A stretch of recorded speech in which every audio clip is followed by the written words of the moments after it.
the 19th of June, Elox reached 300k on the leaderboard for the first time. However, saying that the journey up until now was easy would be a lie, as Elox's climb was filled with account sharing and cheating accusations, alongside Rostislav's controversy. In the first part, I showed how Elox accused Rostislav's pushing strategy, saying that he was account sharing his way up to first global on the leaderboard, and when Rostislav came close to Elox, Elox talked with a Supercell admin named Alexis to get Rostislav banned for 1 month. However, right after I uploaded the video, Elox texted me saying, "I think I can get proof that Rostislav was account sharing, and I have proof that I didn't ban his account." And I replied with, "I was thinking to do a voice call with you, and you can say or show whatever you want. I'll put that in a video." But the interview had to wait. On May 8th, a small YouTuber named FuryX posted a short titled "Elox is playing with a hacker," showing Elox playing together with a bee with a Japanese name. If B's movement wasn't enough to make you believe it was a hacker, when FuryX showed B's profile, it was clear. Almost 0 trophies and a very high-ranked score. Typical details when talking about hackers in Brawl Stars. That short reached almost 2 million views, so this situation instantly spread on Twitter, where people were saying, "So, at Elox need a cheater to win your games?" Elox defended himself by simply saying that it wasn't cheating, but just easy matchups for his team. However, the proof shown was clear that B was a player using an auto-dodge script, a common cheat used in Brawl Stars,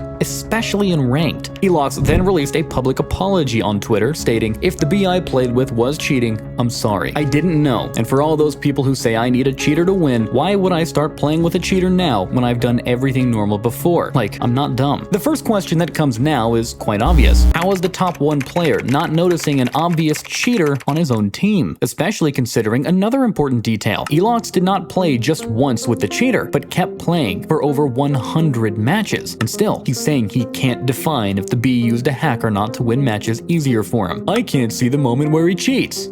Dude, you have 270k trophies. Think of a better excuse next time. His response definitely sounded off, but what Elox said next would make the entire situation reach a completely new level.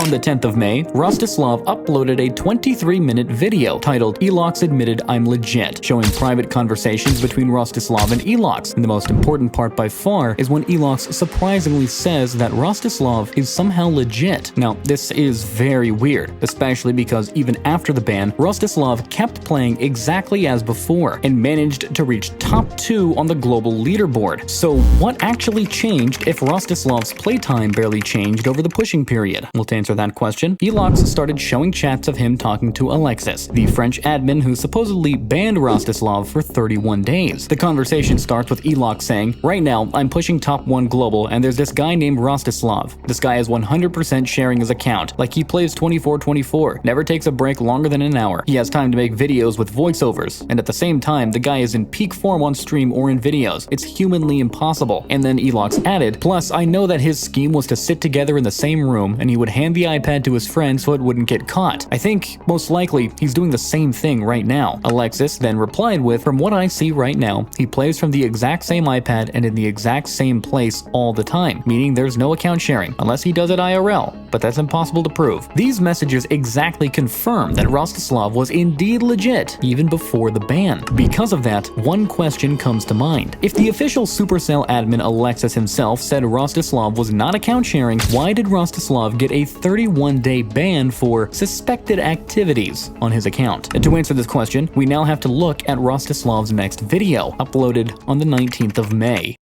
In this video, Rostislav points out a pretty valid theory about why he got banned. As I already mentioned in my previous video, Rostislav is a Russian Brawl Stars player, and due to regional restrictions, Brawl Stars is not officially available in Russia. This means that people there are often forced to use VPNs just to play the game. But this is where things start getting a bit confusing. Rostislav explains that his iPad is basically his main competitive device, the one he uses for pushing trophies and playing most of his games. His iPhone is more of a secondary personal device, used for everyday apps like YouTube, TikTok, and communication. But the key detail is this: the VPN is not actually tied to Brawl Stars itself, but to his general phone usage. This means that whenever he switches from iPad to iPhone or logs in from a different device, his connection may go through a VPN automatically. He claims that even though he rarely plays on his phone, those occasional logins could have created inconsistent network signals. Combined with his extremely high activity and top leaderboard status, this might have triggered the system's suspicion. Although this explanation explanation isn't fully convincing just yet, it would at least justify the check made by Alexis when he said that Rostislav was not account sharing.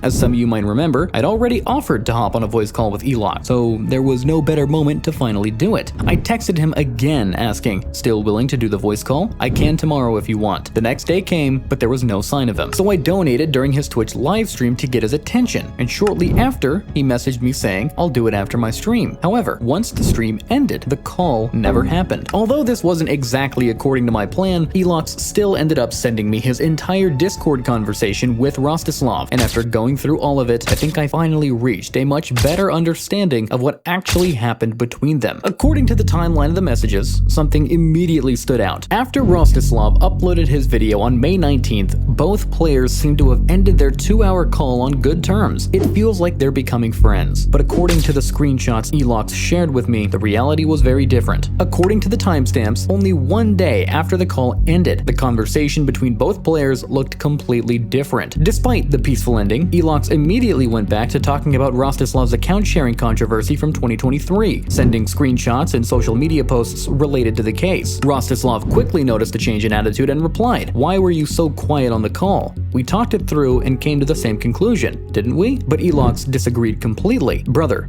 there are proof of you account sharing. Just stop lying every time. Be a man. You're lying to everyone and I don't respect that. Also understand that I'm getting so much hate because of this. I can understand that you make money with this, but it isn't because I'm only 16 and you're 22. At this point, Rostislav seemed genuinely confused, because from his perspective, the conversation they had just spent 2 hours having appeared to end very differently. Why did we come to the same conclusion on the call, but now you're saying something completely different? Elox once again pushed back, writing, "We didn't come to the same conclusion. I said if you weren't account sharing, even though I don't think that. I'm sorry for you, but that's not my fault. I said you weren't account sharing after your ban and you were using a matchmaking bug, and now you sleep 4 hours in 50 hours when you were sleeping 10 hours a day. That's weird." This is where the conversation became very interesting, because throughout the entire controversy, one of the biggest disagreements wasn't just account sharing itself, it was what actually counted as evidence. For Elox, Rostislav's activity still didn't make sense. For Rostislav, those observations were still just suspicions, and that's exactly why he immediately challenged the claim, replying, "Are you ready to put $1,000 down on your words? Because I'm ready to put $1,000 on mine. Go ahead if you're sure about me sleeping 4 hours. Instead of backing down, Elox doubled down, responding, "Just make 1 week stream after the push. I can put 1,000 pounds on the winner. I don't care. I just want to prove to everyone that you were account sharing. We'll discuss this later. For now, we need to choose the best week for the push." To which Elox simply replied, "Okay." And just like that, the conversation ended.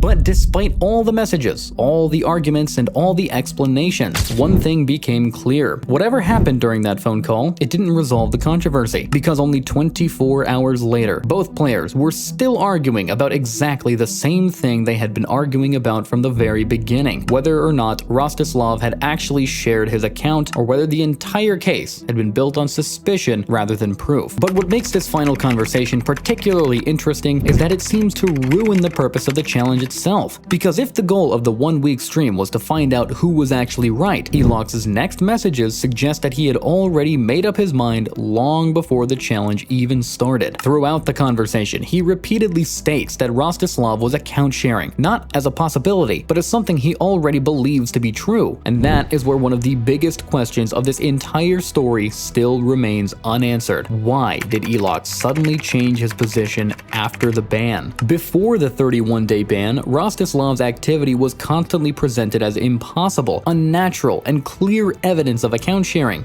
Yet after the ban, despite Rostislav returning to the leaderboard and climbing from around top 40 all the way back to top 2 in the world, Elox suddenly considered those same results legit. Another detail that I find difficult to ignore is the message Elox sent to Alexis, where he said this. This statement is important because it goes far beyond simply saying, "I suspect account sharing." Instead, it presents a very specific scenario as if it were already known information. The problem is that, as far as the evidence shown publicly goes, Elox had no direct way of checking if something like this was actually happening. And considering that Alexis later stated that all available data pointed to Rostislav playing from the same device in the same location, it becomes even harder to understand how confident those claims really were. Then there is the separate controversy involving the hacker. How does the #1 player in the world play more than 100 matches with a player using auto dodge and never never realized that something is wrong. At the end of the day, after reviewing the videos, the screenshots, the Discord messages, and the conversations from both sides,